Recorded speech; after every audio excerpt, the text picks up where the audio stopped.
A quiet goodbye, Amanda Holden's tragic end after doctor's diagnosis. Amanda Holden had always been the bright one in any room she entered. Her laughter, soft but contagious, had a way of making people forget the heaviness of their own lives. In her hometown of Devonshire Falls, nestled between the hills and the quiet shores, she was more than just a television star. She was a daughter, a friend, and a beacon of grace to the older women who remembered her childhood performances at the local community center. For years, Amanda balanced her public life and private heart with elegance. She had 2 children, both grown, and a husband who adored her despite the wear and tear of fame. But behind the camera lights and the red carpet smiles, Amanda had always felt the ticking of something unseen.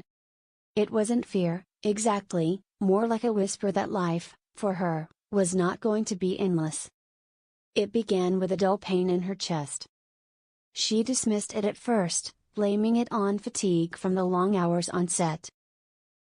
But then came the dizzy spells, the moments where time seemed to stop, and her breath caught in her throat.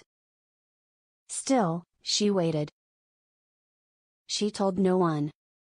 It wasn't until her assistant, Maeve, found her seated on the dressing room floor, eyes unfocused and skin pale, that Amanda agreed to see a doctor.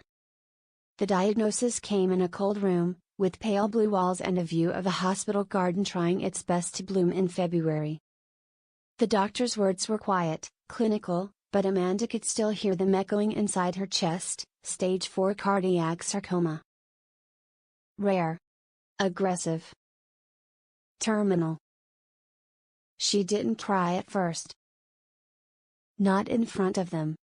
Not even when they offered her experimental treatments or palliative care plans. Instead, Amanda nodded politely, thanked them, and asked if she could have a few minutes alone. When the door closed, she looked out the window at the garden again. The daffodils had begun to open. Amanda felt strangely calm. Not because she wasn't afraid, but because she had lived well. And now, she knew, it was time to leave well. She told her family that evening.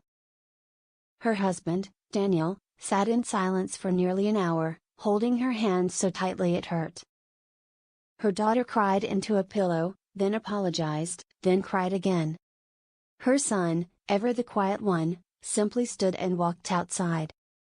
Amanda didn't blame them. How could she? She herself had once screamed at the sea when her mother had passed without warning. Death, even when expected, is never a guest anyone welcomes. She declined further treatment. Not out of defiance, but out of choice.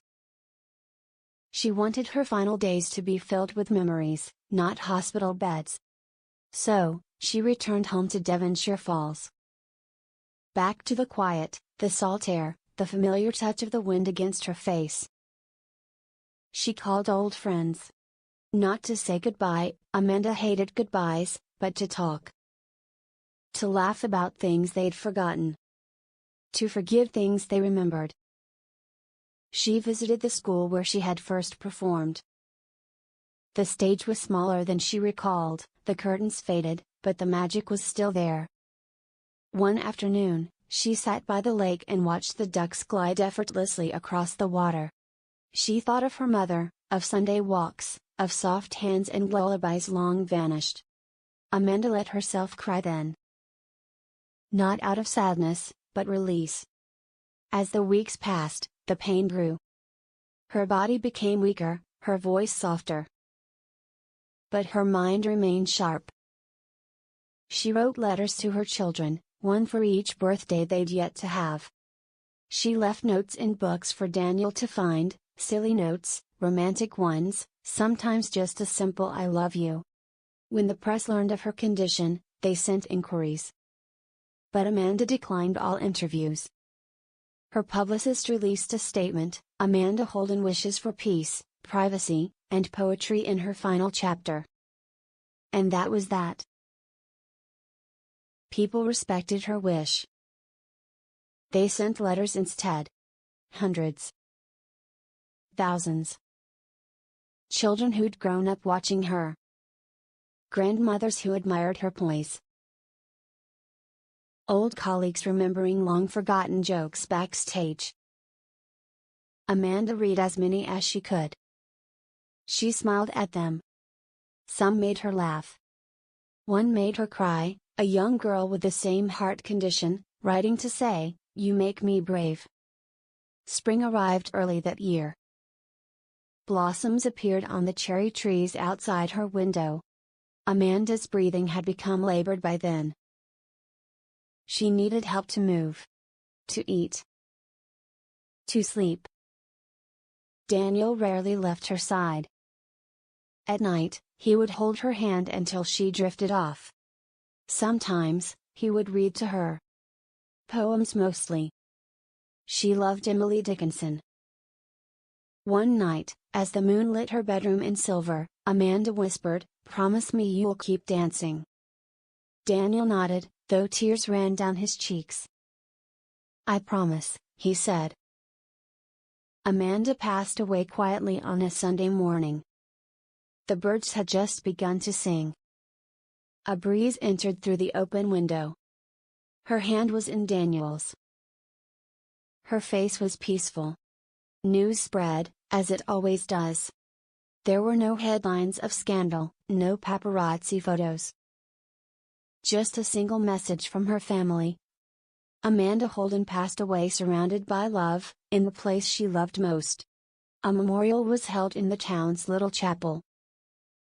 The pews were filled with people from all walks of life. No one wore black. Amanda had requested color, flowers, and laughter. And so there was music. Laughter. Stories. A little girl recited a poem Amanda had once written. An elderly man shared a memory of her at the town library, encouraging him to take up acting at 70. A former director described her as sunshine with a stubborn streak. And Daniel said only this: "She taught me how to live. And in the end, she showed me how to let go." Amanda Holden may have left the stage, but the echoes of her kindness remained. In the books she gifted.